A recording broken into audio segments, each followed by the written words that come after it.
Terá grande impacto na jurisprudência trabalhista a decisão recente do Supremo Tribunal Federal, ao apreciar o tema 1118 da sua repercussão geral, que trata da responsabilidade subsidiária do ente público na contratação de terceirizados. Isto gerará modificações no mundo do trabalho, e se é trabalho pode chegar, o podcast da Escola Judicial da 5ª Região, Tribunal Regional do Trabalho da Bahia, tem a honra de receber hoje o ministro Cláudio Brandão, original também aqui da Bahia, para debater este tema e tentarmos antever o que deve ocorrer com a jurisprudência. Ministro, muitíssimo obrigado por sua nova participação no Pode Chegar. Seja bem-vindo à sua terra. Eu costumo dizer, Marcos Fava, que algumas pessoas arranjam um pretexto para vir à Bahia. Quando você tem, além do pretexto, o motivo, é sempre bom estar aqui na minha terra e desta vez falando para o Brasil, para a Bahia, para o mundo. Muito bem. De que questão, ministro, constitucional tratou o Supremo neste tema? Essa é uma pergunta interessante, porque, na verdade, se nós formos observar a essência da discussão que houve no tema 1118, se relacionou ao ônus da prova. Sim. Que, claro, né, com todas as vendas da Suprema Corte, é uma questão infraconstitucional.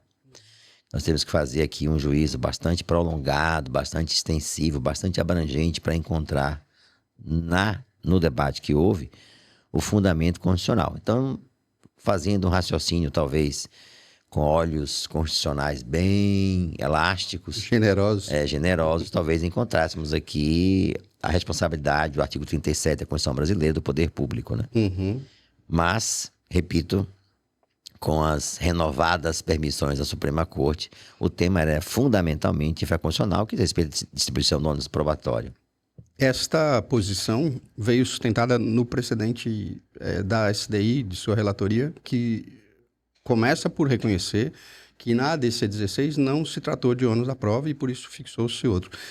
O senhor pode pontuar quais são os fundamentos que levaram a jurisprudência do TST a adotar a posição oposta ao tema 1118? Veja, esse tema teve ao longo da história do TST vários cenários jurisprudenciais. Anteriormente, baseado no artigo 37, se não me engano, parágrafo 10, se reconhecia a responsabilidade meramente objetiva. Porque é o que está dito lá. O poder público responde de forma objetiva pelos danos, aqui no sentido mais amplo da expressão, causados pelos seus prepostos também aqui no sentido mais amplo da expressão. E essa é a jurisprudência que foi pacificada durante vários anos. Isso fez com que os magistrados de primeiro grau não se preocupassem na produção probatória relativa, por exemplo, à culpa. Bastava simplesmente o inadimplemento para a caracterização da responsabilidade. No segundo momento, também em virtude dos debates que houve no Supremo Tribunal Federal, se reconheceu a necessidade, a partir do que o Supremo decidiu, de que houvesse a verificação da culpa. Da culpa invigilando, a culpa que se caracteriza pela falta do exercício do poder de fiscalização desses contratos. Isso também se pacificou no tribunal. E a partir, inclusive, do que foi definido pelo Supremo, no sentido de que deveriam os tribunais observar a negligência do poder público. E essa decisão do Supremo me parece adequada porque a própria lei de licitações estabelece essa obrigatoriedade de que quem contrata no âmbito público também deva fiscalizar a gestão do contrato, até para que possa efetuar os pagamentos. E pode, inclusive, reter faturas, promover diversas medidas cautelares do ponto de vista da garantia para que o Estado não venha responder, claro, pelos danos que o terceiro causa, né? Enfim, em seu nome, nesse caso, a empresa contratada para o trabalhador. E essa foi a jurisprudência que a SDI se firmou, ou seja, como o poder público, por lei, tem o dever de gerir o contrato, fiscalizá-lo, até para que possa bem utilizar os recursos públicos, né, o dinheiro público, entendeu-se que era dela essa obrigação, e da administração pública. Isso ficou tranquilo no tribunal. Todavia, o Supremo afetou um outro processo em repercussão geral, um outro tema, o tema 1118, exatamente para fixar a tese segundo a qual, e estamos aguardando o acordo para ver todos os seus contornos, cabe ao trabalhador esse ônus probatório. E aí duas questões fundamentais surgem nesse contexto. Primeiro, a prova, a natureza da prova. E também a pessoa que vai prover essa fiscalização. Eu fico me perguntando, claro que no juízo de reflexão individual, talvez quando tivesse assim, a pensar no Mar da Bahia, como uma pessoa que trabalha servindo água, servindo café, limpando os prédios dos tribunais superiores. Isso no melhor dos mundos, porque são lugares extremamente sofisticados e agradáveis de trabalhar. Com uma pessoa dessa, que são pessoas humildes, pessoas que, enfim, pensando nesse grupo de pessoas, têm um conhecimento muito rudimentar, se é que tem algum conhecimento desse modelo contratual, vai se dirigir ao setor do tribunal ou do executivo ou do legislativo e pedir primeiro saber quem é o fiscal do seu contrato, né? Que, enfim, nós sabemos que os órgãos públicos são, nesse aspecto, impessoais, né? Terá que ler o Diário Oficial? Terá que ler o Diário Oficial, mas vamos até admitir que ele saiba, né? Lá naquelas conversas internas do órgão público, ele vai bater na porta dessa pessoa para pedir para ver se a empresa está recolhendo o seu FGTS, o seu INSS, se está havendo provisionamento de recursos para o pagamento das férias, do 13º salário. E essa realidade, e eu que moro em Brasília, vejo, Marcos e quem nos assiste, uma distância abissal entre o mundo daqueles que trabalham como terceirizados e nosso mundo como magistrados e como pessoas que exercem poder. A distância é absurda, até do ponto de vista físico. Falar com o ministro, essas pessoas falarem com o ministro, é algo assim que nós percebemos um certo temor reverencial tão grande que elas se sentem constrangidas em dar um bom dia. Então imagine ser esta pessoa. Então é o primeiro aspecto, né? A atribuição desse ônus probatório. E o segundo é a ausência, até porque não seria possível, de afastamento, a ausência de declaração de constitucionalidade do artigo 808 da CLT, que estabelece, copiando o artigo 379 do CPC, que a prova é distribuída de acordo com quem tenha melhores condições de provar. Eu não tenho dúvidas em relação a isso, pelos deveres que a lei estabeleceu para quem exerce a gestão contratual, que é dele o dever de produzir a prova. Esse dispositivo ele vigora no processo civil e já vigorava antes de maneira interpretativa e hoje de maneira expressa no processo do trabalho. Então, assim, eu tenho convicção de que esse dispositivo pode permitir que na instrução processual o juiz adote-o para promover, para distribuir melhor o ônus probatório e não estará afrontando, a meu sentir, o Supremo Tribunal Federal, porque essa disposição legal não foi afastada. Claro, vamos aguardar o acórdão ser publicado para verificarmos o contexto em que as razões fundamentais da decisão sejam conhecidas e possamos saber, enfim, como interpretar a decisão vinculante do Supremo Tribunal Federal. Deixo claro para quem nos assiste, porque os cortes de internet são sempre muito curiosos, que eu não em nenhum momento sustento, até porque isso no Brasil não é possível, o descumprimento da decisão do Supremo Tribunal Federal. Ao contrário, a decisão é vinculante, ela tem força obrigatória dentro dos tribunais e também na sociedade brasileira. Há mais um aspecto, se me permite, ministro, que poderia juntar-se aos dois que o senhor levantou, que é a prova do fato negativo, né? Que os medievais já diziam ser diabólica. Como é que o trabalhador comprova que não houve a fiscalização? E é nesse sentido que eu queria lhe perguntar se a notificação, pelo que temos até agora, que é a tese, será a única forma dessa prova ou se nós podemos, porque a tese diz culpa ou nexo de causalidade. Quando fala da culpa, criou-se aí, porque a lei não diz, a necessidade da notificação prévia, a inércia do Estado, e aí então se configura a culpa. Mas quanto ao nexo causal, não haverá outros meios de prova? Veja, Marcos, nós sabemos que o Supremo Tribunal Federal, historicamente, na repercussão geral, tem adotado uma postura minimalista na redação do texto da tese. O que abre um espaço muito grande para interpretações. E isso não quer dizer que haja desrespeito. Se a tese de repercussão geral é uma norma jurídica, toda norma jurídica comporta interpretação. A lei é assim, a Constituição é assim, os decretos são assim, as portarias são assim e também a norma atípica criada pelo Poder Judiciário. Então, nós sabemos que norma não é texto, é o que se extrai do sentido semântico que você pode compreender daquele enunciado, por interpretação. Então, é por isso que eu tenho dito com muita cautela que vamos primeiro esperar o texto ser publicado, que é, enfim, o acordo do Supremo Tribunal Federal. Mas, evidentemente, também que nós não podemos ignorar a realidade do mundo. Veja, o Código Civil estabelece, por exemplo, formas pelas quais se interrompe a prescrição. Está dito lá, qualquer ato em que o devedor reconheça, ainda que de maneira implícita, a existência de uma relação creditícia em face de alguém. Da mesma forma, as diversas modalidades pelas quais se provoque a comunicação, vamos chamar assim, para não usar a palavra notificação, a comunicação para que se evidencie se está ou não sendo fiscalizado, para mim isso terá efeito. Claro, assim, estou dizendo isso tudo sem ver ainda, sem ter feito a leitura do acordo, porque não foi publicado.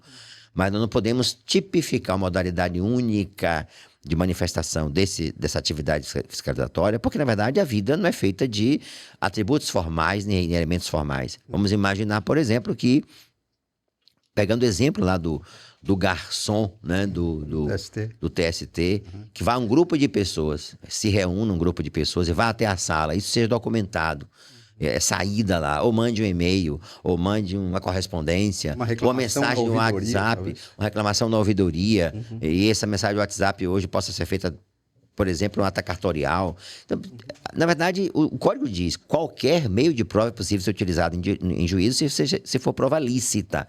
Eu não posso imaginar, e certamente imagino que não tenha sido a intenção da Suprema Corte, tipificar a prova. Porque a prova tipificada, nós sabemos, é exceção no direito processual brasileiro. Já era assim há décadas, não vai ser agora estabelecer que somente notificação formal pelo sindicato ou pelo Ministério Público ou Auditoria Fiscal do Trabalho à empresa, ao poder público, para que, enfim, demonstre que fiscalizou efetivamente, seja o único meio a ser observado.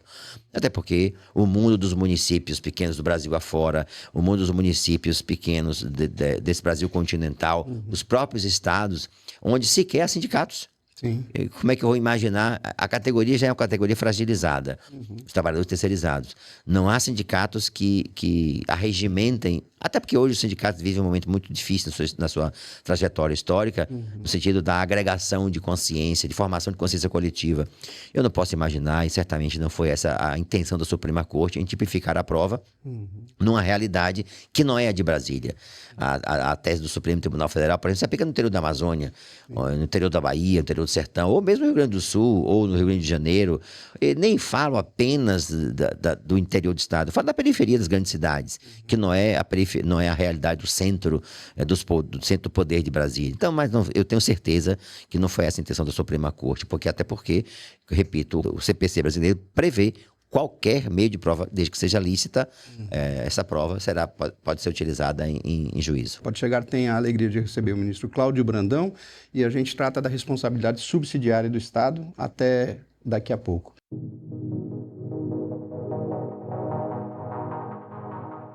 Pode Chegar recebe o ministro Cláudio Brandão, tratando da responsabilidade subsidiária do Estado na terceirização, a partir do tema 1118 da repercussão geral do Supremo Tribunal Federal.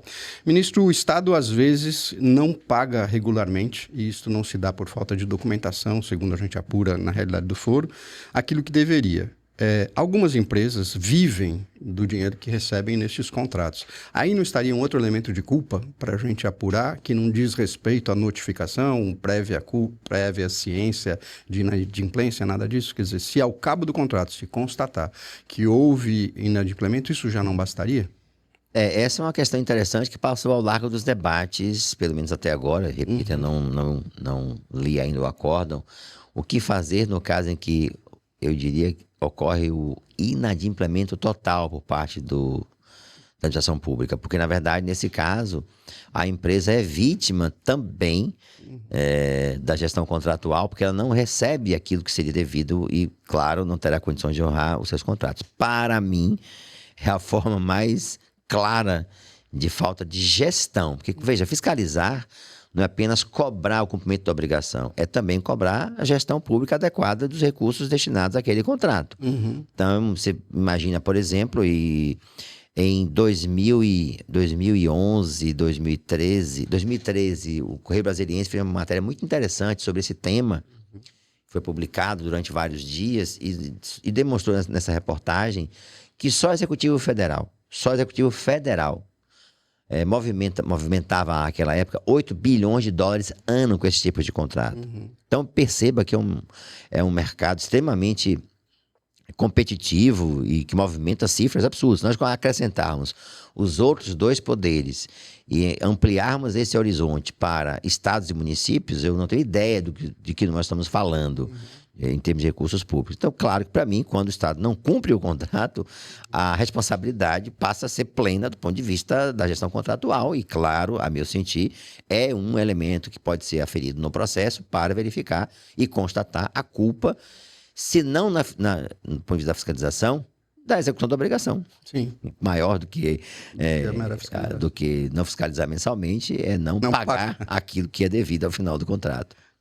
A minúcia da tese e o fato de terem tratado de direito infraconstitucional, a meu sentido, vai provocar uma enxurrada de reclamações. Nós temos sido, na Justiça do Trabalho, já atacados por ministros do Supremo em razão do grande número de reclamações constitucionais sobre vínculo em torno da ADPF 324 e do tema 725.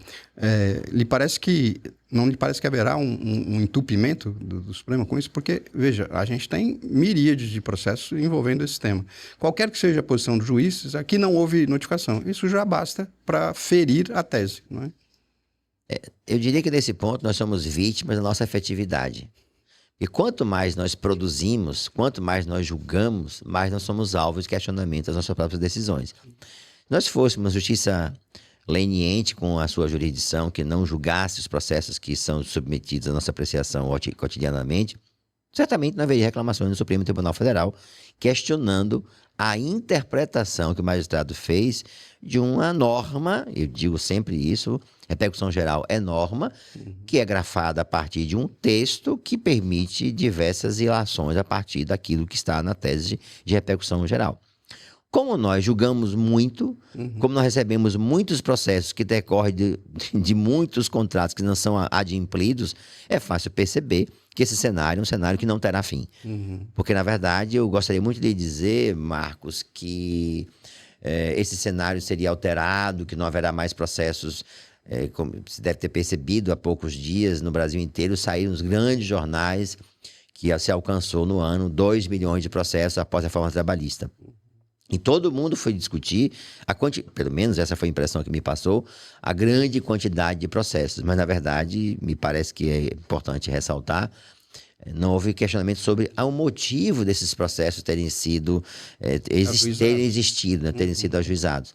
Que é a grande questão a se fazer, né? Porque, na verdade, essa mesma realidade acontece nas várias consumeristas, e é porque os consumidores estão sendo vítimas, aqui ou ali, de contratos, enfim, de lesão aos seus direitos. Então, isso é importante porque, assim, a reclamação constitucional é uma ação que tem uma importância muito grande no sistema de precedentes. Ela serve como uma espécie de balizadora ou balizamento das decisões com repercussão geral, com efeito vinculante ou com eficácia de cumprimento obrigatório. Isso é muito importante. Eu diria que é uma ação que tem um alcance muito abrangente. Mas, repito mais uma vez, nós somos vítimas de nossa própria efetividade, porque vamos continuar julgando muito e, como você mesmo disse, interpretar o que está numa tese é uma atividade cotidiana de cognição, a partir de realidades que vão se multiplicar, porque o mundo não é estático, o mundo é dinâmico, e as coisas vão acontecendo, os fatos vão sendo postos, as questões estão sendo levantadas, e a gente vai ter que decidir. O juiz não pode deixar de decidir agora para consultar primeiro, para saber como vai ser interpretado. Então, enfim, eu gostaria muito de dizer que o seu prognóstico estaria errado, mas... Enfim, vamos aguardar os acontecimentos. E a criatividade humana é infinita. Vamos ver o que é que vão inventar os litigantes também sobre esse tema. Sim. A propósito do excesso de litigiosidade, ministro, eu lembro que apenas 7% dos ex-empregados reclamam. E isso dá 2 milhões de processos. Durante os debates do tema, ministro, se não me engano, o ministro Flávio Dino recordou-se de um dispositivo legal que pouco nós vemos nas decisões, que é o da responsabilidade direta do tomador de serviço nas importantíssimas questões da saúde, segurança e salubridade, a higiene do ambiente de trabalho. Nós temos aí, são duas perguntas no mesmo tema, duas ações separadas, quer dizer, eu posso processar só o Estado, se a minha questão como trabalhador for acidente de trabalho. E a segunda questão é, processando os dois, que posição tomará o empregador nessa matéria? Curiosamente, ontem à noite, já bastante tarde, recebi uma matéria, não a li ainda, muito interessante, mas eu vi que o Ministério Público Federal emitiu um parecer reconhecendo a nossa competência trabalhista para as demandas de assédio moral nas Forças Armadas. Ontem à noite. Estou falando aqui bastante, com muita cautela, porque eu li ontem à noite e li no voo a matéria, portanto não ainda aprofundei, mas pelo que vi, é um parecer por razão muito simples. A competência para meio ambiente de trabalho é nossa, Justiça do Trabalho. E o Supremo Tribunal Federal já reconhece essa competência, porque, na verdade, nós é que cuidamos do meio ambiente laboral. E o meio ambiente laboral, o caso clássico do Piauí, que chegou até o Supremo Tribunal Federal, em que discutia sobre o Instituto Médico Legal daquele estado, condições de trabalho que estavam inadequadas, e envolvia trabalhadores terceirizados, envolvia empregados e servidores públicos. E o Supremo entendeu, e confirmando a decisão do TRT do Piauí, que a competência era trabalhista. Então, ora, se o meio ambiente de trabalho é um complexo de relações materiais e humanas, que inclusive envolve um tema que é dos mais importantes hoje, que é o adoecimento mental no trabalho, o assédio moral no serviço público, que a competência para resolver essas questões são nossas. Então, pode haver sim, a minha compreensão é essa, uma ação direta contra o Estado, contra o poder público, na verdade, porque não está fiscalizando, enfim, não está cuidando do meio ambiente saudável e seguro. E aproveito a sua pergunta para exortar o Parlamento brasileiro a ratificar e a aprovar a Convenção 190, que ainda está pendente de apreciação. Convenção 190, que é a Convenção do Centenário da OIT, uma das mais importantes normas nesse campo da proteção à saúde mental no trabalho, por equiparar a ideia de assédio à violência, que é uma discussão que havia há décadas no mundo. A Convenção avança bastante e avança também no sentido de estabelecer uma amplitude do que é o conceito do local de trabalho para mundo do trabalho. É uma grande mudança também que a Convenção estabeleceu e, por último, nesse aspecto, tornando também muito próximos as violências que redundem praticadas contra estagiários, terceirizados, porque ela abrange para alcançar de forma mais ampla o conceito de trabalhador. Todo tipo de trabalhador. Todo tipo de trabalhador. O texto é fabuloso. Isso, então o texto é muito bom. Então, já que aproveitando a sua audiência, que é os que nos assistem, para que, enfim, haja pelo Parlamento Brasileiro a aprovação a mais rapidamente possível de ocorrer da Convenção 190. Pois então, se é possível processar só o Estado, mas processando os dois, qual será a posição do empregador? A natureza da responsabilidade. Na verdade, é o seguinte, eu acho que a responsabilidade é solidária. Porque o Código Civil Brasileiro diz que todos os responsáveis pelo ato ilícito respondem de maneira semelhante, de maneira igual. Porque, na verdade, se o poder público não cuidou do meio ambiente do ponto de vista de quem detém essa possibilidade de organização, também o empregador que se valeu desse ambiente nocivo e que muitas vezes também pode ser responsável pelos atos em si praticados, será responsável, a meu sentido, de maneira solidária, porque ambos praticaram atos ilícitos no sentido mais amplo da expressão, de não cuidar das normas que regem o meio ambiente de trabalho seguro e saudável. Isso vai gerar um desdobramento prático na execução, porque eu poderei cobrar uma fatia do título diretamente do Estado, por precatório ou RPV, enquanto tento expropriar bens quanto ao resto do devedor. A realidade vai ser bem curiosa, porque também eu posso pensar que se há uns devedores solidários, embora nós saibamos que, enfim, lamentavelmente posso dizer que boa parte dessas empresas não preservam um patrimônio para adimplir suas obrigações, né? Mas responderiam solidariamente. Sim, e aí o credor poderá escolher cobrar desde logo do Estado, enquanto procura bens quanto ao resto da dívida. Perfeito, é assim na execução de dívida de devedor solidário. O credor é quem escolhe algum ou todos os devedores para poder cobrar a dívida parcialmente ou integral. Neste aspecto, essa lembrança foi muito positiva. Essa lembrança feita na tese aos juízes em geral. Sim. Era um tema que estava passando à margem. Perfeito. Finalmente, ministro, não há ainda o acórdão, mas qual é a sua perspectiva sobre a modulação temporal? As questões pendentes serão apreciadas sob essa ótica ou ele terá efeito só prospectivo? Eu torço muito para que o Supremo Tribunal Federal promova a modulação de efeitos. Nós temos dezenas de milhares de processos no TST aguardando esse julgamento. Só no meu gabinete são quase 5.000 processos que estão aguardando o acórdão ser publicado.